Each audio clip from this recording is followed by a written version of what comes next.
Kung matagal ka nang nakasubaybay dito sa ating channel, malamang pansin mo din na may mga content ideas dito na inspired sa mga ibang NBA and other sport content creators. I'm a big sport fan din kasi, kaya pag may naobserbahan akong play or moments na relative din sa battle rap, ay hinahanapan ko din talaga ng diskarte para i-convert siya as content. Ngayon, gagamitin naman natin ang term na clutch dito sa battle rap. Common to sa mundo ng sport, sa basketball, yung mga buzzer beater or yung mga late clock na game winning plays. Sa gaming world, nakikita ko rin tong term na to like sa mga epic comebacks ganun, di ba? Pero wala pa akong napapanood na gumawa ng ganitong content sa battle rap. Tsaka nung nakaraang second side sa laban nila C-Rhyme at Supremo, after nung battle may narinig akong fans na nag-uusap at ang sabi naging clutch daw si C-Rhyme nung third round. Doon ko naisip na applicable din talaga tong term dito sa gantong field, kaya naman nag-sort ako ng mga battle rap equivalent ng mga clutch and comeback moments.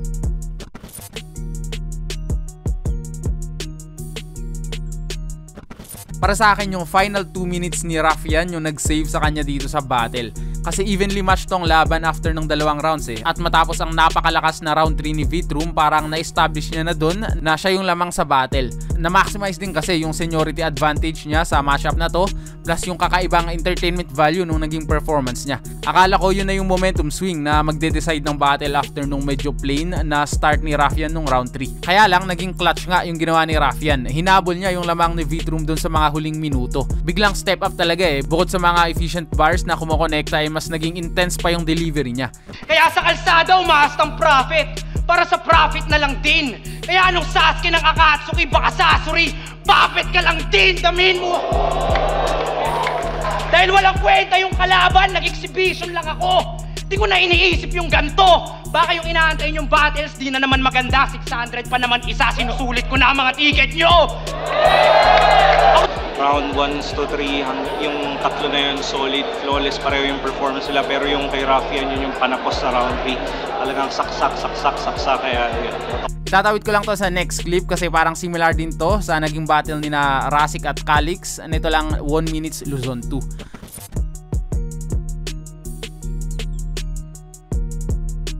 Highly competitive din yung buong battle na to. Ito yung mga laban na parang mararamdaman mo rin yung frustration ng mga judges kasi tong dalawang gutom na rookies, hindi talaga nila hinayaan na makatake ng convincing lead yung isa. Parang nag-aantay na lang yung lahat para sa isang quotable na pwedeng mag-decide ng battle. Para sa akin si Calix yung naghahabol dito kasi grabe din yung variety ng performance ni Rasik. Kaya naging clutch na sa ender na ipwesto ni Calix yung kanyang best bar. Feeling ko if hindi niya ganun natapos yun ay maaring naibigay pa yung panalo sa kabila. Di mo ako magagapi sa 1 minute. This is my time. Walang panama yung metal. Dara kay mankind. Patay ngayong gabi si Cesar. Wala nang aabutang sunshine. Kaya yung ender mo na basta Rasik, Matic, laging classic. Palitan mo na ng basta Rasik, Matic, binadibag ni Calix sa harapan ni Arik.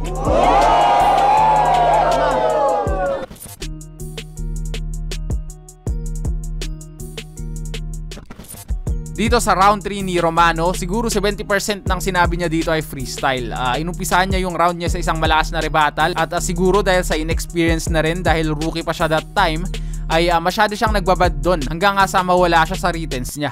And ito yung naging impressive dito kasi habang hinuhugot ni Romano yung kanyang sulat ay nakakapuntos pa rin siya ng mga observational freestyle. Patawa-tawa pa, ulul! Ang ina mo gago, sa mga tulad mong plastic ako'y madamot dyan. Lahat kami sa sobrang init nakaubad, ikaw di ka makapagubad kasi puro kakamot sa tiyan. Alam mo ba, nakita nyo, on the spot pa lang to, si gago kung ano-ano sinasabi. Puro kamot sa tiyan. Aba, bagay na bagay ka sa Makati.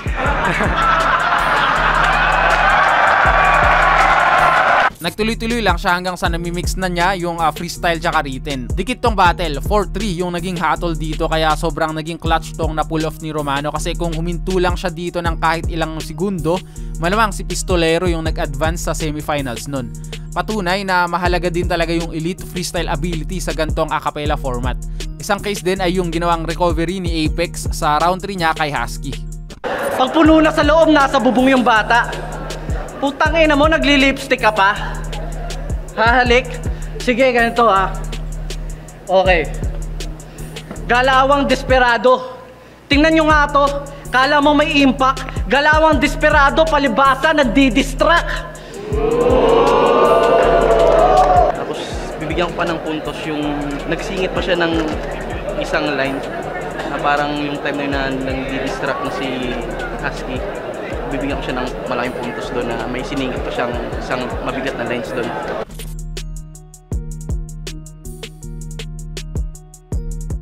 Matapos ang unang ikot ng battle dito sa 2021 Isabuhay Finals, Goryo took a massive lead after nung probably best round ng buong quarantine battles.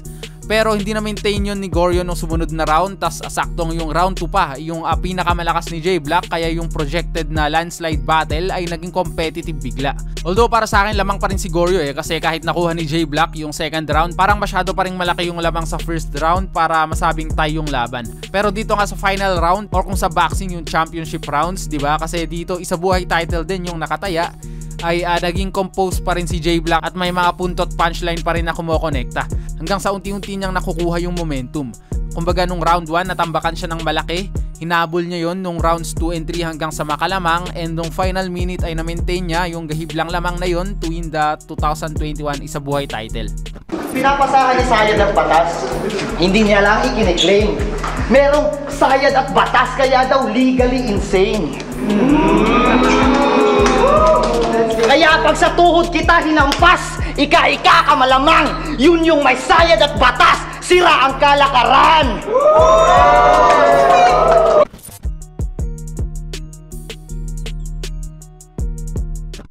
Wala akong ginamit na gasgas na angle. Hindi para patulan to. Pansin niyo ba walang isda? Di ka naman naging tinik sa lalamunan ko.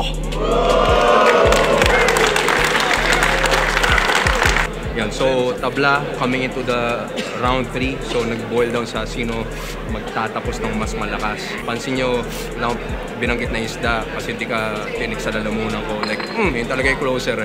Ito namang ginawa ni Luke Surya ay magandang example kung paano mag-close ng battle. Ang ganda kasi nung structure dun sa kanyang ending bar. Nagbukang setup yung game plan niya angle-wise para dito sa haymaker na to.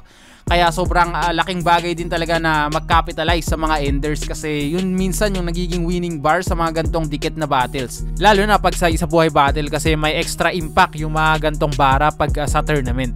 Ito, panoorin pa natin yung ilan sa mga clutch enders na tingin ko nag-seal ng panalo sa isang high-stake battle. Ngayon, ikaw ay nilaglag ko na sa hukay. Kaya salamat pinakulay pa ng pagkatalo ko na ibulgar aking patunay na manatiling alamat sapagkat may ibang husay at ang isang pagkamatay ay immortal ng Isabuhay. Kaya salamat sa Isabuhay dito sa inyong binalato at sa mga sumugal sa'yo, kayo naging makitid sa taya nyo. Fuck boss lots, fuck iniwan na anak. Yung prediction mo palyado, walang gasgas kang pinadibag, ikay malinis tinarpa. Bigyan niyo ako ng magandang rason. Bakit ko ito kakatakutan? Kung ang pagkakasit ng battle na ito ay sniper na lakabang inaantay ka na lang lumutang. Kaya maligayang pagdating rap sa lupain na aking nasasakupan.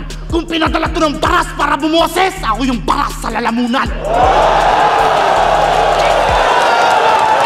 Oo, tinalo mo si Batas, pero nakianagram ka lang din fittingly. Nakigaya ka lang sa pinaingay kong palabas, magaling ka lang sa mimicry. Habang ako yung baguhan na mas, tumalo ng malalakas. Isabuhay killing spree, kaya ako ang tunay na Benji Paras, Rookie of the Year plus MVP.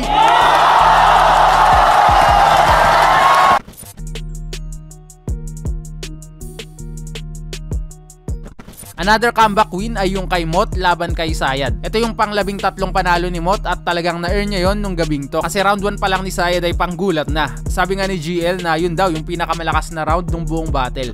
Nga, nagka-problema ako sa round 1. Nawala ako, medyo nag-choke ako.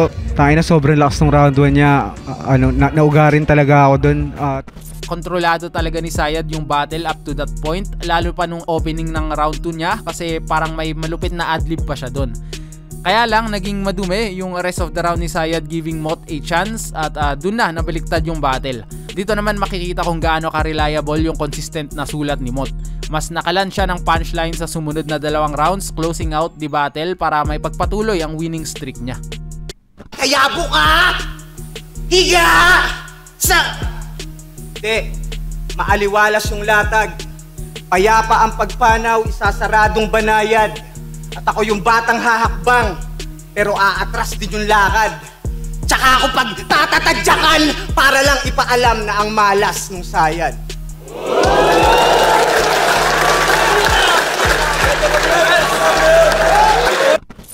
At dun muna nagtatapos ang content natin ngayon. Comment din kayo ng tingin nyo mga clutch moments sa battle rap para dagdag natin sa part 2. Hanggang dyan na lamang muna. Next time ulit guys. Peace!